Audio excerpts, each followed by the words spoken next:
Hey everybody, what is up? Welcome back to Final Trade. This is going to be the follow-up video to what I was talking about with Throne of Eldraine about 2 months ago. I made a video I'll put up there, and it was speculating about whether the price of Throne of Eldraine was about to go up because the number of days of supply on the market was low. And what I said at the end of that video was that I would collect data for about 2 months and then we'd come back and see what happened to see if we had any predictive power with our theory. And so the original video, I believe it was January 15th, so somewhere right around here. And what we see since then is that the average number of boxes being sold every day has kind of trended downward to below 2 on average. Before it was still kind of straddling 2 on average. And the price actually did move up. I was a little surprised by that. I don't think it means we predicted anything. I think it moved up on its own, regardless of our prediction. But it did move up about $10, and it's been sitting at about 132 for this whole period. So what I did is I recorded these data. So about every 5 days or sometimes every 10 days, I would go on there and I would just count the total number of boxes for sale on the market. And I would record what the current best price was with shipping. So assuming you were only buying one box. Now, there's some problems with this analysis, and this will kind of strike back to the idea of the quality of the conclusions you can draw is proportional to the quality of the data you can collect. We don't have shipping costs in this data, and so you see these spikes downwards here. That's probably not people getting exceptional deals. It's probably someone putting a box up for, about $120 for the box and then charging $10 shipping. But when TCG Player lets us crawl these data later, we don't see that additional shipping cost. We only have data from TCG Player and no other sites. And we can't separate boxes coming on and off the market, only the net. And this one is really important. If you have one dealer who's adding 5 boxes to the market and another dealer who is taking 6 boxes off the market, all we're going to be able to see is that net minus 1 box. We don't get to see all of the inputs that contributed to creating that net movement.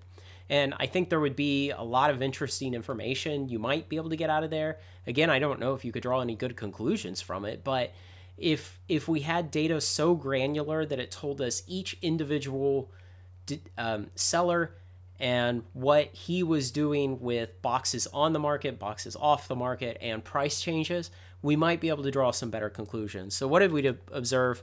The changes in boxes for sale did not equal boxes sold. So if you come over here and you add up from January 15th to today, what you'll see is that 82 boxes sold in that time period. But at the beginning of the observations, there were 117 for sale. And as of this morning, there were 118 for sale.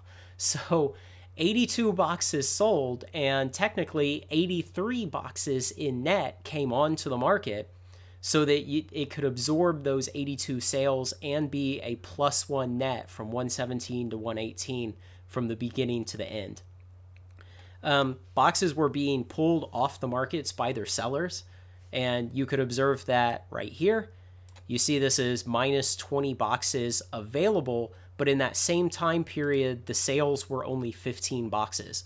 So net of boxes sold and boxes added to the market, we had a -5 between those two and a -20 overall when you take into account boxes added, boxes taken off, and boxes sold.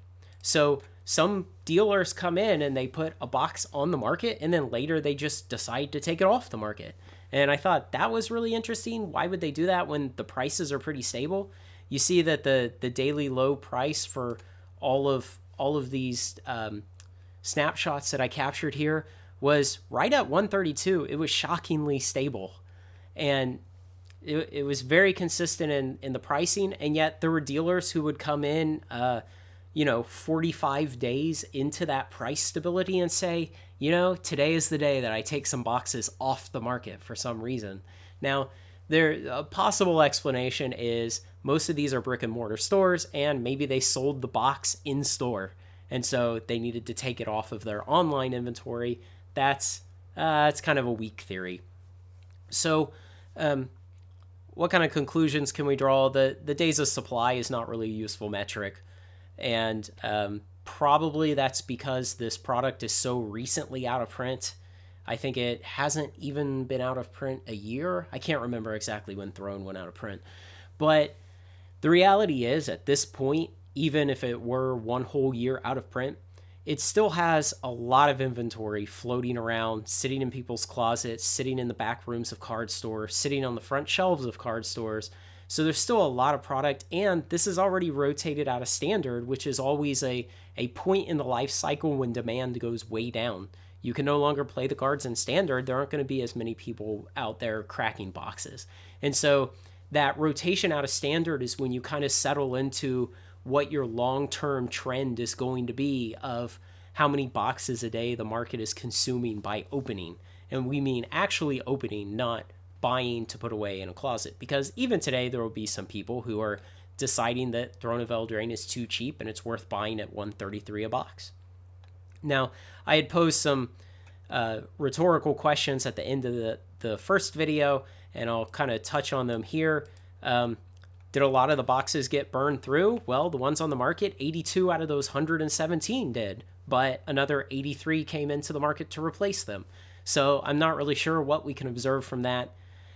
Did it coax a lot of boxes onto the market? Yeah, it brought 83 new boxes onto the market. At least it may have brought hundreds more, but there could have also been hundreds voluntarily removed by card stores.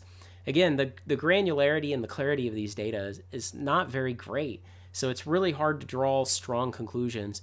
And what happened to the price and demand? Well, the price went up and the demand went down, almost as if supply and demand still holds true and the demand curve still slopes downwards.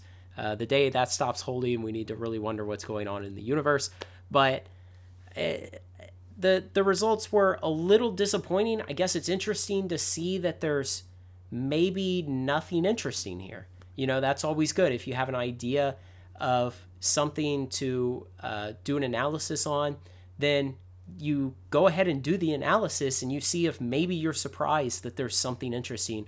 Or if nothing else, that analysis might get your brain moving to think up some other interesting analysis that does turn out to be useful. So I'd say this was kind of a bust.